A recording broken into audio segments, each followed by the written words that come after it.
안녕하세요. 맥키네지의 투자클럽입니다. HLB.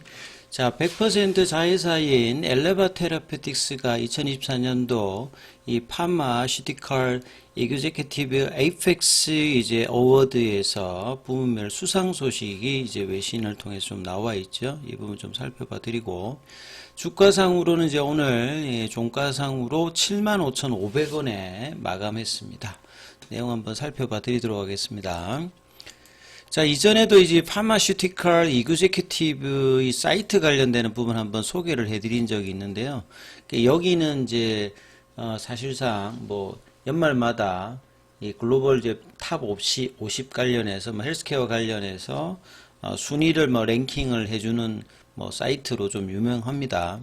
이번에 이제 FX 어워드 위너스 같은 경우에는 이 페이스북 자료를 통해서 제가 좀 살펴보면 이미 이제 뭐 진행을 했던 어떤 부분들이고 25일 오늘자로 이제 어제자로 이제 그 기사가 올랐던 부분 보면 의료 마케팅 관련되는 부분입니다. 그러니까 헬스케어 쪽에서는 이제 약을 이제 그 개발하는 어떤 과정도 중요합니다만 미국 시장의 약물 자체가 유럽보다 뭐 한 4배 그 다음에 중국보다는 10배 이상 비싸기 때문에 고가 약물을 잘 팔 수 있으려고 하면 뭐 PBM 등재라든지 그 다음에 그 미국 같은 경우는 처방약이 그 광고가 됩니다. 그렇기 때문에 마케팅을 어떻게 하느냐가 또 성공하는데 굉장히 중요하기 때문에 이런 의료 마케팅에서 가장 뛰어난 인재를 모아가지고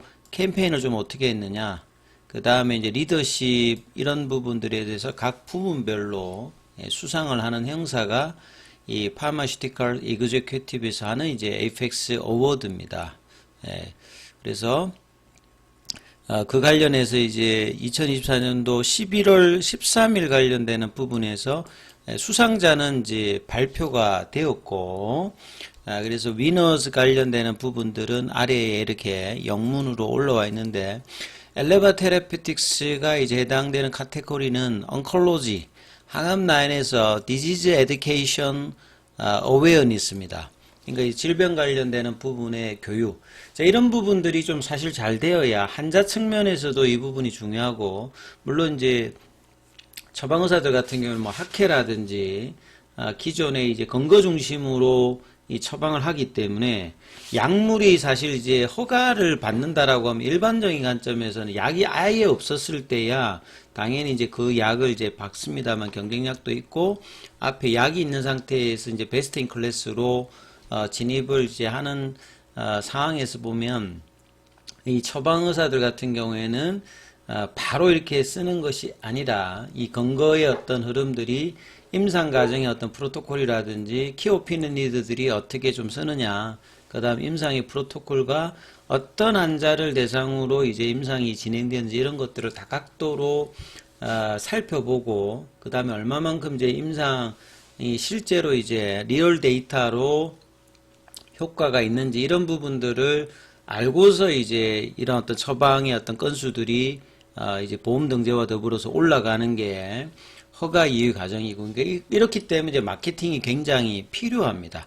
그리고 이런 디지즈 에듀케이션 관련되는 부분들을 해야 이제 그 처방을 받기를 원하는 환자들도, 그 다음에 처방을 하려면 처방이도 어떤 이제 병원에 가서 만나게 되었을 때 그 환자가 들어있는 어떤 건강보험 상태라든지 약 상태에서 가장 이제 좋은 약들에 대한 어떤 결정들을 하는 과정이 필요하기 때문에 이런 이제 디지즈 에듀케이션 관련되는 부분이 상당히 중요하다 이렇게 보시면 되겠습니다. 여기에 이제 엘레바 테라피틱스가 되어 있고 어웨어니스 같은 경우에 이런 인식도를 높여가야 되고, 그러니까 이제 투자자들 입장에서 이 약의 어떤 존재라든지 개발 과정을 압니다만 일반적인 관점에서 보면 일반인들은 약의 어떤 이름이라든지 어떤 약이 있는지 이런 어떤 인포메이션이 상당히 뭐 일반적으로 이제 떨어지는 어떤 흐름이기 때문에 여기에 대한 어떤 부분들에 대한 것이 헬스케어 마케팅에서는 상당히 중요하고, 그렇기 때문에 이런 뭐 상의 어떤 수상도 있다 이렇게 봐야 되겠습니다.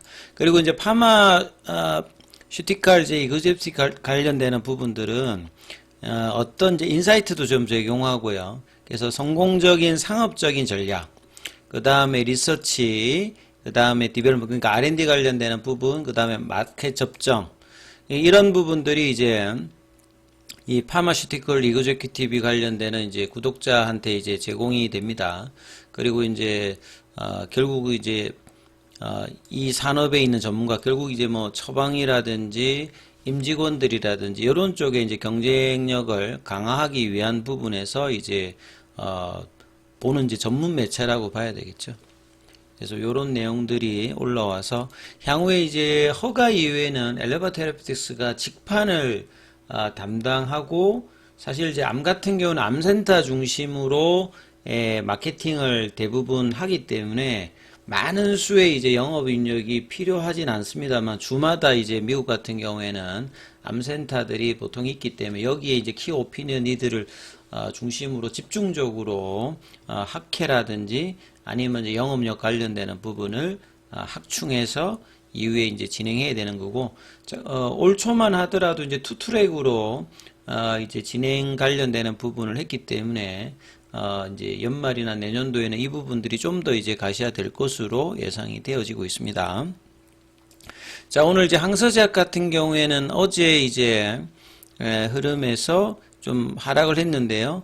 다시 장중에 좀 이제 양봉이 나오면서 40위안 이제 후반대로 1.93% 반등세를 일단 보였습니다. 아직 이제 월봉상으로는 윗꼬리가 있는 흐름을 좀 만들고 있고요. 그 다음에 이제 약가 관련되는 부분에서 이제 현지 기사에서 하나 따와보면, 중국에 있는 회사들이 유럽이나 미국 쪽을 가려고 하는 근원적인 부분은 일단 약가입니다. 약이 똑같아 하더라도 시장에 따라서 차별화되어서 팔리고 있다. 이제 중국 같은 경우에는 이 면역관문 억제제 같은 경우에는 뭐 이제 캄넬리주맙도 마찬가지입니다만, 그 미국 대비해서 거의 한 10분의 1 정도 수준이거든요. 근데 이 10분의 1 정도 수준을 중국에서 받다가 미국에서 FDA 허가를 받으면 거의 10배 정도로 팔기 때문에 회사의 어떤 실적단에 상당히 도움이 될 수 있는 거죠. 그리고 비교할 수 있는 게 이제 유럽 쪽 대비해서 일본 같은 경우에도 이제 시장이 큽니다만, 여기도 이제 한 뭐 평균적인 어떤 약물 가격 수준인데 한 4배 정도 차이가 나기 때문에, 그래서 FDA 허가를 어렵다 하더라도 통해서 미국 시장에 진출해서 이 베스트 인 클래스로 되게 되면 퀀텀 점프가 되는 이유가 뭐 이런 겁니다. 이 약가의 어떤 정책적인 부분, 그러니까 다른 국가에서 이제 규제를 기반해서 약물 규제를 합니다만, 미국도 이제 최근에는 이제 이 이야기를 계속 합니다만, 미국은 공식적으로 이제 시장에서 형성되는 가격이니까 이제 제약사가 이제 약가를 얼마 하겠다는 부분들이 대부분 반영되는 어떤 구조고, 또 약물 가격이 광고를 어떻게 하느냐에 따라서 계속 또 이제 출시 이후에도 올라갈 수 있는 뭐 이런 어떤 특성을 가지고 있는 시장이다, 이렇게 좀 이해를 하시면 될 것 같고요. 자, 오늘 뭐 공매도 쪽에서는 1161주 정도가 거래가 되었습니다. 그 다음에 이제 공매도 순보유 잔고 같은 경우가 22일 기준으로 그러니까 지난주 이제 금요일 기준이죠. 금요일 기준으로 여전히 이제 270만 주대 이 부분들이 있고요.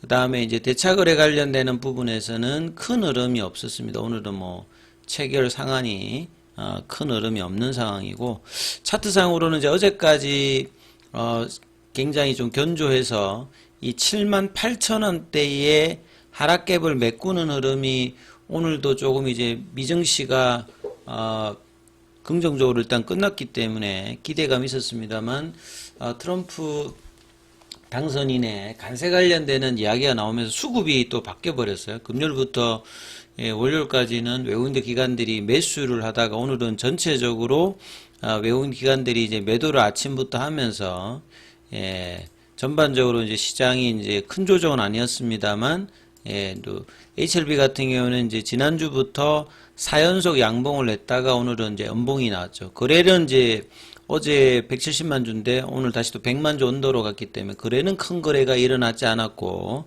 7만 5천 원대의 어떤 지지를 하루 종일 확인하는 뭐 요런 정도였죠. 그래서 연속된 양봉으로 어제 이제 볼린저 밴드 상단을 돌파를 시키면서 지지 흐름의 태깅을 좀 기대했습니다만 오늘 볼린저 밴드 상한선 가격이 78,500원 선 부근인데 다시 75,000원으로 내려오면서 거래량은 작았습니다만 좀 아쉬운 부분이었고 앞서 말씀드렸듯이 수급의 영향을 받는 부분이었다. 그래서 뭐 외국인 쪽에서도 매도, 그 다음에 이제 프로그램 쪽에서도 다시 일단 프로그램 쪽에서도 27만 주 외국인들 매도, 그 다음에 뭐 창구 쪽으로도 보시게 되면 공매 창구인 신한, 한국 여기서 일단 매도를 좀 주로 했고요. CLSA 여기도 좀 그 매도로 나와 있고 매수 쪽에서는 삼성 쪽에서 좀 매수하는, 그 다음에 단기 뭐 미래셋이라든지 뭐 키움 이런 쪽은 이제 단기 창구 쪽이니까 큰 의미는 없고 NH투자증권에서 좀 매수를 해줬던 부분들, 근데 큰 거래를 형성시키지 못했고요. 그 다음에 시간에는 이제 500원 정도 올라서 76,000원대. 그래서 볼린저 밴드 상한선 가격 78,000원. 그 다음에 이제 지난주 월요일, 그 다음에 어제와 마찬가지로 지금 8만원 부근이 여기 하락갭에 이제 저항대를 넘어가서 지지로 바꾸는 구간인데 지금 단기적으로는 이제 거래량이 확 트지면서 올라간 건 아니지만 이제 지난주부터 해서 윗꼬리로 계속 이제 저항을 인식을 하는 구간이기 때문에 이걸 이번 주에 넘겨서 시원하게 이제 8만원대로 이제 가느냐, 아니면 또 요 구간에서 플랫형으로 거래를 줄이면서 또 며칠 좀 더 보는지, 요런 이제 구간에 오늘의 캔들이 나왔기 때문에 뭐 이런 부분들을 이번 주 이제 수요일, 목요일, 금요일까지 좀 확인하시면서 보셔야 되는 구간이니까 요 75,000원에서 78,000원이 또 이 돌파하기 직전에서는 좁은 박스권 구간이거든요. 그래서 이 흐름들이 깨지지 않으면서 양음양 패턴을 내는 게 중요하고, 확실한 거는 이제 뭐 78,000원을 넘어서 8만원대 초반 위로 올려서 여기서 좀 플랫형으로서 다음 단계를 하는 게 거래량을 작았을 때는 좋은 거고요.